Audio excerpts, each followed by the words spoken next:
आचार्य चाणक्य लेखि जाइछन्ति जीवनर सबुठु बड़ कथा पुरुषक अपेक्षा महिलांकर अधिक इच्छा होइथाय। मनिष जीवन में आचार्य चाणक्य लेखि जाइथिबा नीतिर अनेक महत्व रहिछि। आचार्य चाणक्य मनिष को जीवन में अनेक समस्या मुकुलिबार बाट लेखि जाइछन्ति। सेही नीति सबु पालन करबा द्वारा मनिष सुखी होइथाय। मूलतः संस्कृत भाषा रे निज नीति सबु उल्लेख करथिले आचार्य चाणक्य, किंतु परे एहाको हिंदी, इंग्राजी और अन्य भाषा रे मध्य अनुवाद करा जायछि। आजिर आधुनिक दुनिया रे मध्य आचार्य चाणक्य लिखिथिबा नीति गुड़िकु प्रतिदिन लक्ष लक्ष लोक पाठ करती एवं अनुप्राणित हुअन्ति। बड़ बड़ व्यवसाय राजनेता माने निज निज जीवन रे चाणक्यक नीति को उपयोग मध्य करुथबा नजर आसंती।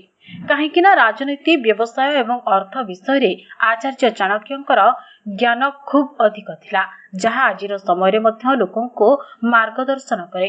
आचार्य चाणक्य जीवन रे जेकोसी विषय हासिल करिवार सठिक मार्ग विषय रे मध्य जणाइछन्ति। महिला मानकु नै मध्य आचार्य चाणक्य अनेक कथा उल्लेख करिछन्ति। महिला माने किछि कथा सबुबेले निज हृदय रे लुचाई रखिथान्ते एवं काहाको कुहंती नाही। चाणक्य तांको नीति रे महिला मानक भावना को पुरुषंक सह तुलना करी ए संबंध रे वर्णना करिसंती। निज नीति रे आचार्य चाणक्य महिलांक क्षुधा, लज्जा, साहस एवं यौन इच्छा विषय रे मध्य कहिसंती। चाणक्य कहती जे महिलांक ठरे पुरुषंक अपेक्षा 2 गुण खाद्य, 4 गुण इच्छा, 6 गुण साहस एवं 8 गुण लोभ रहिछि। एही पदरे चाणक्य महिलांक शक्ति को वर्णना करिसंती।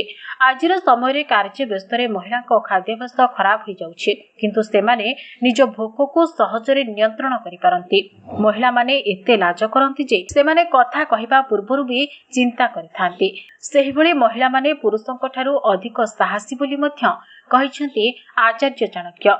सेथिपाई महिला को शक्तिर एक रूप भावे विवेचना करा जाय। सेही भली पुरुषंक तुलना रे महिला को यौन इच्छा मध्य अधिक बोली से कहिसंती।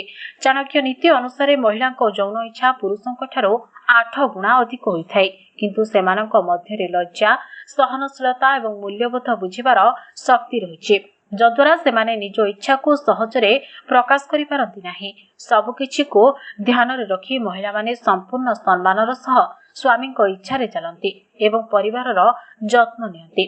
भिडियोटी भलो लागिथिले लाइक करंतु। आगो को एफली अपडेट पाइबा पई हम चैनल को सब्सक्राइब करी पाखरे थिबा बेल आइकन को क्लिक करंतु एवं सोशल मीडिया रे हमको फॉलो करंतु। भिडियोटी भलो लागिथिले लाइक करंतु। आगो को अधिक अपडेट पाइबा पई चैनल को सब्सक्राइब करी पाखरे थिबा बेल आइकन को क्लिक करंतु एवं सोशल मीडिया रे हमको फॉलो करंतु।